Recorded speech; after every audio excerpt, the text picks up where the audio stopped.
por 10. Entonces 6, que son la cantidad de tarjetas que tenemos, por 10, que son los corazones que hay en cada tarjeta. Entonces vamos a contarlos para verificar. 1, 2, 3, 4, 5, 6, 7, 8, 9 y 10. Entonces, 6, que son las tarjetas, por 10, que son los corazones que tenemos en cada tarjeta, nos da 60.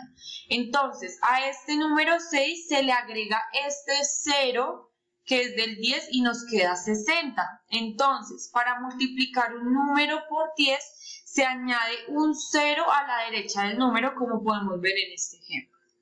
Ahora, ¿cuánto dinero hay? Entonces, vamos a contar primeramente cuántas monedas tenemos. Entonces, tenemos 1, 2, 3, 4, 5 y 6 y 7 monedas. Cada moneda, entonces este es el número 7 de las 7 monedas. Ahora, cada moneda vale 100 pesos. Entonces, tenemos 7, que son las monedas que hay, por 100, que son los pesos que vale cada moneda. Entonces, 7 por 100 es igual a 700, porque cogemos el 7, este 7, y le agregamos los dos ceros del 100. Entonces nos queda 700. Entonces, para multiplicar un número por 100 se añade dos ceros a la derecha del número, como pudimos ver en este ejemplo. Entonces, ¿cuánto dinero hay? 700 pesos. Ahora, veremos la multiplicación abreviada por decenas.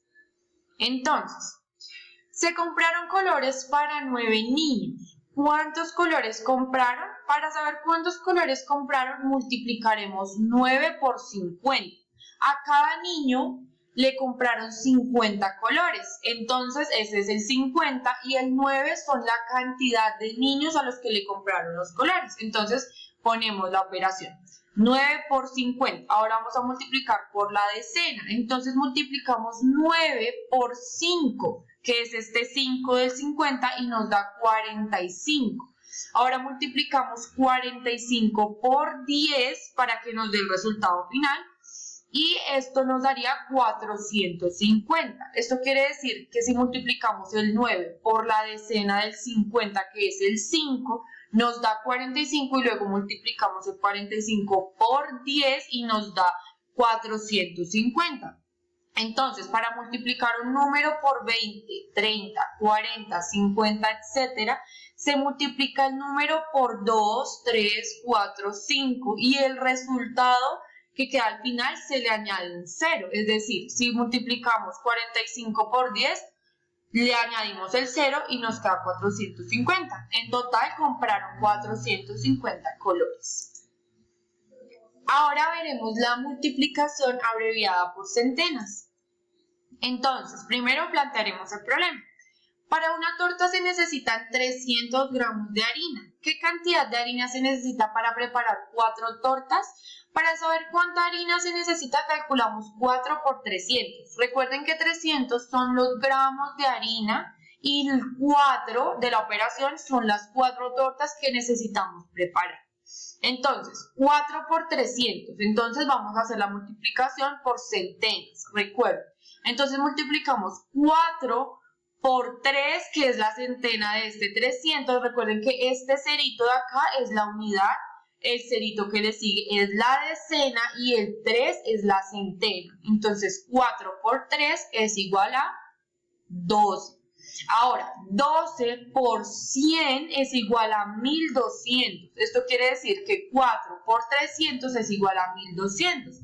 Porque multiplicamos primero 4 por 3, que es la centena de 300, y luego ese 12 que nos quedó lo multiplicamos por 100 y nos dio 1200. Esto quiere decir que para multiplicar un número por 200, 300, 400, 500, etc., se multiplica el número por 2, 3, 4, 5 y el resultado se le añaden dos ceros. Esto quiere decir que para este problema se necesitan 1200 gramos de harina para preparar las 4 tortas.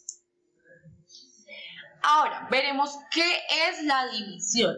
La división es una operación matemática que consiste en dividir números en partes iguales, un número en partes iguales. Entonces, veremos un ejemplo.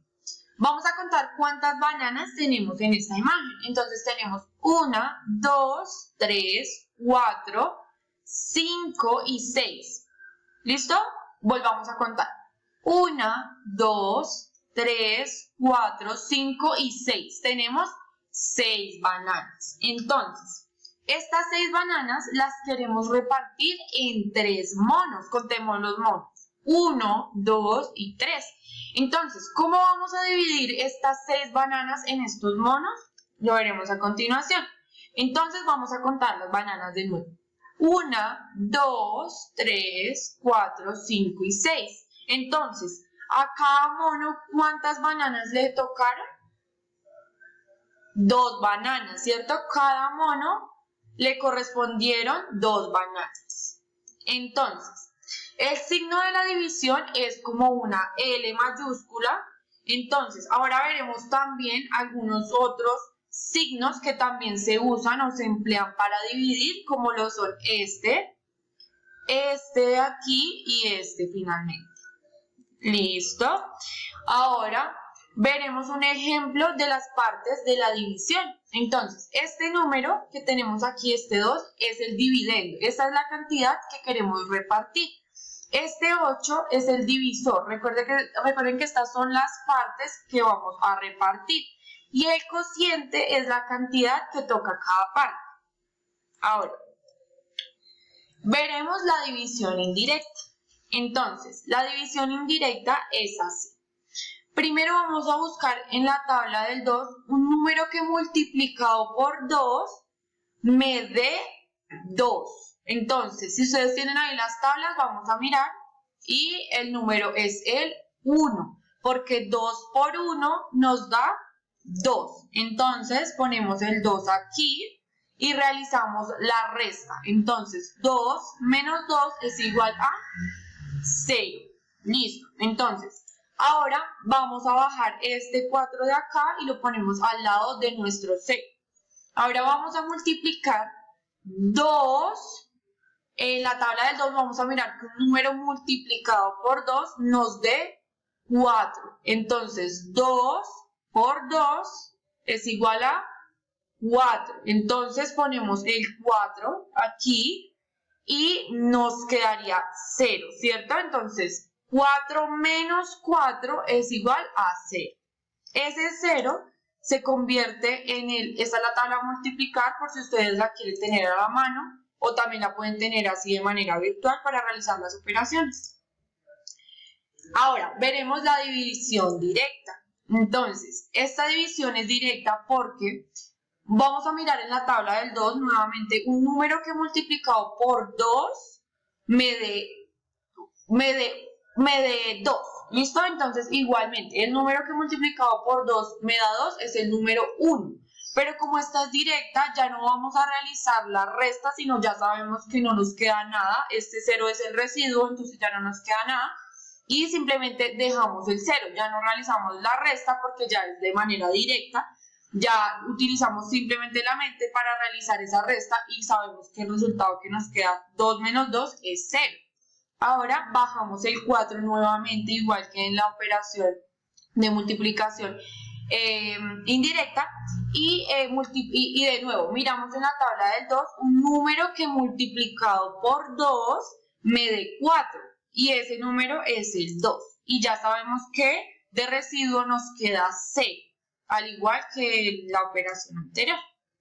Entonces 2 es el dividendo, que es la cantidad a repartir. El 12 es el cociente, que es la cantidad que toca cada parte. Este 0 que nos quedó acá se llama residuo o resto y es la cantidad que sobra. Y este recuerden que es el divisor, que son las partes a repartir. Listo.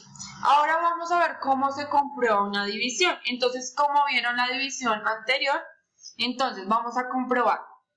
2 por 2 es igual a 4. Y 2 por 1 es igual a 2. Esto quiere decir que esa división nos quedó correcta porque 2 por 12 sí nos da 24.